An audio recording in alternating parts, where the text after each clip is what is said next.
පාර්ලිමේන්තු මන්ත්‍රීට පයින් යන්න කියලාද කියන්නේ පාර්ලිමේන්තුවට? බස් එකේ ඉන්නේ නැතුව කිලෝමීටරයක් කමාර පොඩ්ඩක් පයින් ගියා මොකද වෙන්නේ? ප්‍රෑපත්තු කරපු ලයිට් එක පාරවල කවුරුත් ස්විච් එක ඔෆ් කරලා නැහැ. ආණ්ඩුවම ඇවිල්ලා ඔක්කොම කරලා දෙන්න ඕන. තෙල් සංස්ථාව ණය තිබුණා බිලියන 884ක්. දැන් තෙල් සංස්ථා සතයක් නැහැ නේ. රුසියාවත් එක්ක අපිට සම්බාධක තිබුණා. සම්බාධක අවසන් වුණේ කවද්ද? 11 වෙනිදා. එතනින් පස්සේ නෙවෙයි පටන් ගන්න ඕන. ප්‍රමිතියක් නැති YouTube කලාවට ප්‍රමිතියක්. ප්‍රමිති TV. අයිබන් ප්‍රේක්ෂක හිතවතුනි. අපිට තෙල් අර්බුදයක ඉන්න බව අමුතුවෙන් කියන්න ඕනේ නැහැ. හැබැයි අපිට පේන තියෙන කාරණේ තමයි විපක්ෂයටත් තෙල් නැහැ කියන්නේ. ඇයි එහෙම කියන්නේ? හැමදාම ඉදිනදා මාතෘකාවක් හොයාගන්න දුවන්න තෙල් නැහැ. හරි. මේ මරික්කාර් මන්ත්‍රීවරයා කියනවා මේ ඒගොල්ලන්ට VIP පාස් එකක් දෙන්නලු. එහෙම නැත්නම් එන්න විදියක් නැහැ මේ වාහන පොලිමේ ඉන්න බැහැලු. QR කෝඩ් එක ගහගෙන පොලිමේ ඉන්න ඕන තෙල් ගහන්න. පාර්ලිමේන්තු ෂෙඩ් එක ගන්න නැහනේ. පාර්ලිමේන්තු මන්ත්‍රීට පයින් යන්න කියලාද කියන්නේ පාර්ලිමේන්තුවට. ඉතින් ඒ පාර්ලිමේන්තුවත් work from home වලින් දාලා Zoom වලින් දාන්න පුළුවන් නේ මොනවා. රටේ ජනතාව ওই VIP කතාව හින්දාම තමයි මාලිමා ආණ්ඩුව පත් කරගත්තේ. මම දැක්කා ඊයේ තිස්ස කුට්ටි ආරච්චි මන්ත්‍රීවරයෙක් කියලා තිබුණා මේ මාර වැඩේ මේ කොළඹෙන්ද විදියක් නැහැ. වාහනේට තෙල් නැහැ කියලා. හැබැයි අපි දැක්කා සමාජ මාධ්‍යයේ පළ වෙලා තිබුණා ඔය නිහාල් කරපත්ති මන්ත්‍රීවරයා වගේ අය බස් එකේ පාර්ලිමේන්තුව ඇවිල්ලා තිබුණා. ඔය වගේ බොහොම දෙනෙක් මාලිවාය මන්ත්‍රීවරු බස් එකේ පාර්ලිමේන්තුව ඇවිල්ලා තිබුණා. මහ පොළොවේ ජීවත් වෙච්ච මිනිස්සුන්ට මේක ගැටලුවක් කරගන්නේ නැහැ. මේක ලෝකෙම අර්බුදයට ගිය වෙලාවක්. ඇත්තටම මේක කිව්වත් නොකිව්වත් තුන්වෙනි ලෝක යුද්ධයකට ගියා හා සමාන තැනක අපි. ඉරානයේ මේනොට කියනවා ගල්ෆ් කලාපයෙන් පිටට එක තෙල් බැරලයක්වත් යන්න දෙන්නේ නැහැ. හිතුනොත් තෙල් බැරල් එකේ මිල ඩොලර් 200ක් වෙනකන් යවනවා කියන්නේ. ඒ නිසා මේක සෙල්ලම නෙමෙයි. වෙලාවකට හිතන ඇත්තටම අපේ වැඩිහිටි ප්‍රජාව මේකට තරහ ගන්න එපා. ඒකෙන් අදහස් කරන්නේ මේ වයසට ගියපයට අපහාස කිරීම නෙමෙයි. හැබැයි මේ වයසට ගියපු දේශපාලඥයෝ කියන්නේ ඇත්තටම රටකට සාපයක්. ඒක ඔබ පහුගිය කාල වකවානුවේ දකින්නදී. මේ අදටත් නැගිට ගන්න බෑ. තනි දමනියෙන් යන්නේ කියනවා. එහෙම නැත්නම් අතපය වාරු නැහැ වේ ඔලේ උල. දේශපාලනින් ලංකාවේ මහල්ල වගේම පිටරටත් මේ මහල්ල තුන් දෙනෙක්ගෙන් තමයි ලෝකෙම අරුමුදයට ගිහිලා තියෙන්නේ. උන්ගේ තියෙන කාලකන්ණි තීරණ හින්දා දරුවෝ 100 ගාණක් පවිදවසල ඉරානයේ සහ ඊශ්‍රායලයේ සමහර අංශවල තියෙන සමහර පාසල් වලට ගහලා පොඩි දරුවෝ මැරිලා තියෙන ප්‍රමාණයක. උන්ට මේ මැරෙන්නේ දරුවෝද ගෑනුද අහිංසක මිනිසුන්ද ඒ අදාළ නැහැ. ඒ නිසා බලය වෙනුවෙන් මොනාහරි දෙයක් වෙනුවෙන් යග්ගියපුවා මිනිසුන්ට අදාළ නැහැ. මේ දවස්වල කතා වෙන විශේෂ දෙයක් තමයි පාස්ක ප්‍රහාරය. පාස්ක ප්‍රහාරයත් ඒ විදිහටම සිදුවෙන. බලය වෙනුවෙන් මිනිස්සු මැරුණ එක ගැන උන්ට කිසි වගේවාවක් නැහැ. ඒක හංගන්න සෑහෙන උත්සාහ කරනවා. හරි. ඒ නිසා මේ ඔක්කොම කවුරුයි කිව්වොත් එහෙම පාස්ක ප්‍රහාරය වෙන එකක් ඒක වෙන එකක් නෑ මේ ඔක්කොම එකයි. බලය වෙනුවෙන් තියෙන බල පෙරේතකම හින්දා වෙන දේවල්. අපි මේකෙන් එහා පැත්තට ගියොත් එහෙම යුද්ධය තව දුරටත් යයිද? සමහරට යන්න පුළුවන්. හැබැයි සමහරු කියන කතාවක් තමයි මේක ඉරානයටත් මේක ඇදගෙන යන්න පුළුවන් වුණාට සමහරලාට ඇමරිකාවටත් දැන් සෑහෙන තේරිලා තියෙනවා මේක ඇදගෙන යන්න බෑ. ඒ වගේම තමයි ඇමරිකාව තනි වෙලා ඉන්නේ. චීනයවත් රුසියාවත් කවුරුත් ඇමරිකාවට උදව් කරන්නේ නැහැ. ඒ නිසා සමහරට මේක කොයි තැනකට හරි ඉතාම ඉක්මනින් කෙලවරකට ඒ කියන විශ්වාසයත් ජාත්‍යන්තරව අපිත් එක්ක කතා කරන සමහර අපේ මිතුරු සහෘදයෝ කියන කතාවක්. කොහොම වුණත් මම හිතන්නේ ආණ්ඩුවලත් අපිට කියන්න තියෙන කාරණේ තමයි ආණ්ඩුව පැත්තෙන් හිර වෙන පැත්තක් තියෙනවා නෙවෙයි යථාර්ථය මිනිසුන්ට කියන්නේ. හරි ඒක හරි පහසුයි ඕනම තැනක. ඇත්ත ඇතිසැටියෙන් කියන එක මිනිසුත් එක්ක සරලව මේ ගනුදෙනුව බේර ගන්න. ඒ කියන්නේ මාලිමා ආණ්ඩුව පත් වෙලා තියෙන කාරණේ එදා 2022 දී තෙල් පෝලිං ඇති උනේ රටේ ආර්ථිකයට කෙලලා ඒක නිසා බව දන්න මිනිස්සු දන්නවා. ඒ නිසා අදටත් පාරේ බහැලා අර මයික් කල්ලන මෝඩ මාධ්‍යකාරයන්ගේ නාලිකාවල ඒ channel වල මල්ලාට ඒ අපේ මාධ්‍ය සහෘදයෝ තමයි. නමුත් ඒගොල්ලන්ට සමහර මිනිස්සු අම්මා අප්පා මතක් කරන කතා කරේ ඒක නිසා. ඒ නිසා මිනිස්සු දන්නවා මේක ඇත්ත මොකක්ද කියලා. ලෝකෙම අර්බුදයක් ගිය වෙලාවක මේක අපේ රටේ එන එක සාමාන්‍යයි. හැබැයි යම් කිසි දේවල් ගැටලු වෙනකොට මිනිස්සු ඇත්ත ඇතිසැටි කියන එක ආණ්ඩුවේ වගකීම. අනිත් එක තමයි ඒ මොලේ තියෙන මිනිස්සු මේක ඊටාම තමනුත් මේක දරාගෙන විසඳ ගන්න සූදානම්. සමහර මිනිස්සු මම දැක්කා Facebook එකේ සටහනක් තියලා තියෙනවා. මේ QR එකේ අර්බුදය ආපුවාම දැන් සමහරට එන ප්‍රශ්නයක්. බලන්න මේ වීඩියෝ එකේ අර මිලින්ද රාජපක්ෂ කියන කතාව මේ වීඩියෝ එක බලලා ඉන්නවා. අද අපේ ID නම්බර් එක දෙනවා, අපේ දුරකථන අංකය දෙනවා.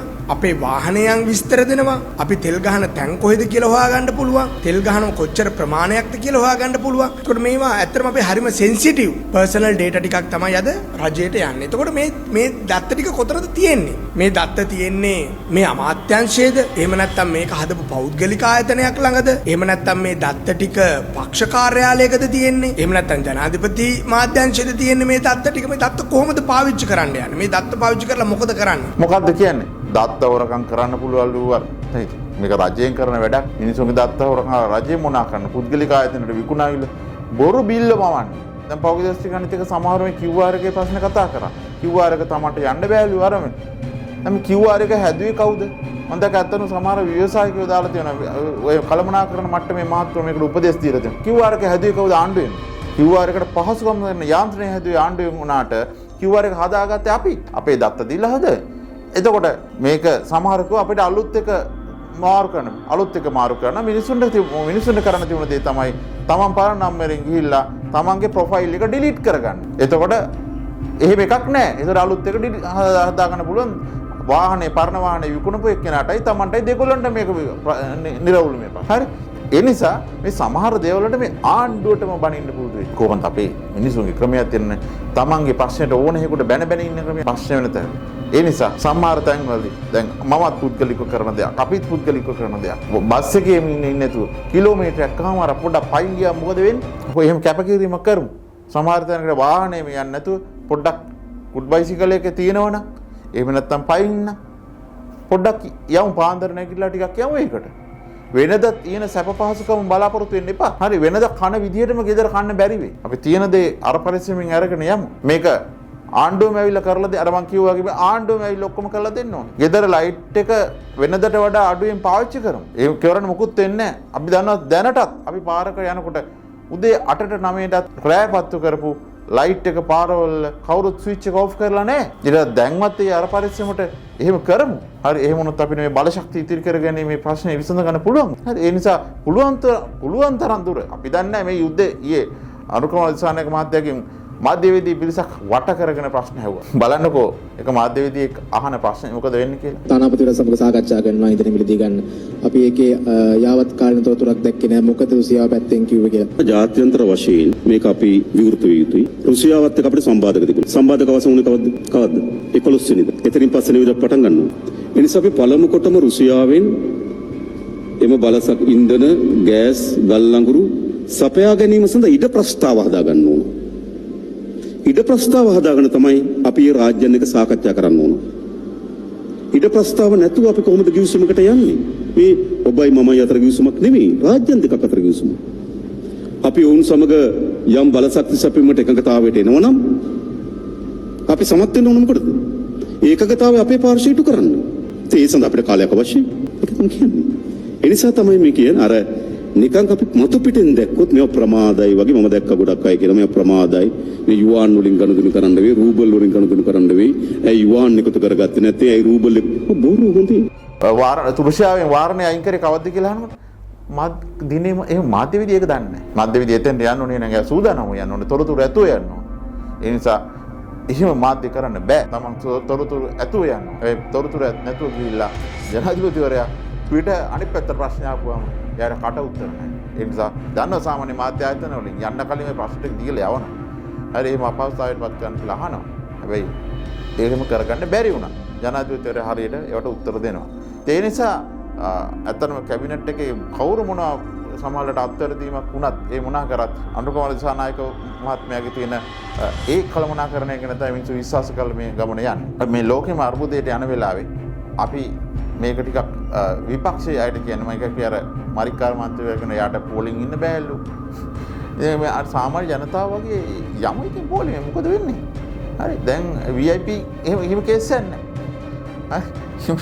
හරි 30 කුටියක් කියන එකයි බස් එකේ පාර්ලිමේන්තුවේ ඉන්නේ. හරි බස් එකේ ඔයගොල්ලෝ බයක් දන්නේ නැහැ මේ බස් එකේ එහෙම එන්නේ. කුටි කණ්ඩ වෙයි කියලා වගේ බයක් තියෙනවද දන්නේ නැහැ. ඒ නිසා නැතුව සමහරට එහෙම ප්‍රශ්නයක් දන්නේ නැහැ. මා පොළොවේ යථාර්ථයේ බයලක ජීවත් වෙන්න පුළුවන් මිනිස්සු පාර්ලිමේන්තුවට බස් එකේ හරි එයි මිනිස්සු පිළිගනි. හරි ඔබලාට තියෙන මේ යථාර්ථයට එන එක. හරි සමහර ආනනේ මේ තෙල් අඩු කරන්න බැරිද? තෙල් අඩු කරන්න බැරිද? එහෙම ආනනේ. හරිද? ඉතින් ඇත්තට මේ ඒ වෙලාවේ අනුකුමාර දිසානායක මහත්තයා ෂෝක් උත්තරයක් දෙනවා. තෙල් මත පනවල තියෙන බදු ප්‍රමාණය අඩු කළා හරි ඒ සහනේ ජනතාවට දෙන බලාපොරොත්තුවක් තියෙනවා. තෙල් සංස්ථාව ණය තිබුණා බිලියන 884ක්. ඒ කියන්නේ කෝටි 88000ට වැඩි කෝටි 90000ක් කියලා හිතුවොත් අපි. ඒ මුළු කෝටි 90000ම භාණ්ඩාගාරේ බාරගත්තා අපි. දැන් තෙල් සංස්ථා සතයක් නැහැ නේ. අපි මොකද කරලා තිබෙන්නේ? ඒ භාණ්ඩාගාරේ බාරගත්ත කෝටි 90000 සාමාන්‍යයෙන් ගත්තොත් කෝටි 90000කට බිලියන 100ක් විතර එන වාර්ෂිකව. ඒ කියන්නේ කෝටි 10000ක් විතර එන වාර්ෂික පොලිය විතර. ඒතකොට ඒක භාණ්ඩාගාරයට අපි මොකද කරේ? තෙල් වලට යම් බද්දක් පැනෙව්වා මේ ණය පියවා ගැනීම සඳහා. ඒක අපි තෙල් වලට බද්දක් දාලා එකතු කරනවා. දැන් අපි පහුගියදා තෙල් මිල ඉහළ දැම්මා. ඒ තෙල් මිල ඉහළ දාම හේතු දෙකක් තිබුණා. එකක් තමයි අපිට පරිහරණය අඩු කර ගැනීම ඕනකම තිබුණා. තෙල් මිල ඉහළ යාමක් එකපාර විශාල ප්‍රමාණයක ඉහළ යාම ආර්ථිකයට බලපාමක් ඇති වෙන ඒක සමනය කරගන්න ඕනකම තිබුණා. ඒ වගේ මාර්තු මාසයේ තෙල් මිල ඉහළ යාම සංස්ථාවට ලාභයක් තියෙනවා. ඒ තෙල් හරහා ගොඩනගෙන ආර්ථිකයට බලපෑමක් ඇති කරනවා නම් අපි බද්දේ යම් ප්‍රතිශතයක් අයින් කරනවා. ඒතර අපි මේ මාර්තු මාසයේ වැඩිවීමේ ලාභයයි බදු ප්‍රතිශතය අඩු කිරීමයි හරහා අපිට වැඩි කිරීම සිද්ධ වුණොත් ඒ වැඩි කිරීම අපිට අඩු කරගන්න පුළුවන්. ඒක තමයි අපි උපාය මාර්ගය උනේ. මොකක්ද අනුකුමාර දිසානායක මහත්තයා කියන්නේ? තෙල් සංස්ථාව ණය තිබුණලු ආණ්ඩුව ගන්නකොට බිලියන 884ක්. හරිද? ඒතර ආණ්ඩුවට තිබුණේ දැන් අනුකුමාර දිසානායක මහත්තයා කියන දැන් ණය නැහැ. දැන් ඉස්සරහට යන්න පුළුවන්. ඒ නිසා මේ වගේ ක්‍රම ගණනාවකින් ආණ්ඩුව ඉස්සරහට යනවා. විශ්වාසයෙන් යමු. හැබැයි ඒ වගේම තමයි Tamanට කරන්නත් කැපකිරීමක් තියෙනවා. ඒකත් කරගෙන ඉස්සරහට යමු. නැවත හමු යමු. ජය වේවා. ප්‍රමිතියක් නැති YouTube කලාවට ප්‍රමිතියක්. ප්‍රමිති TV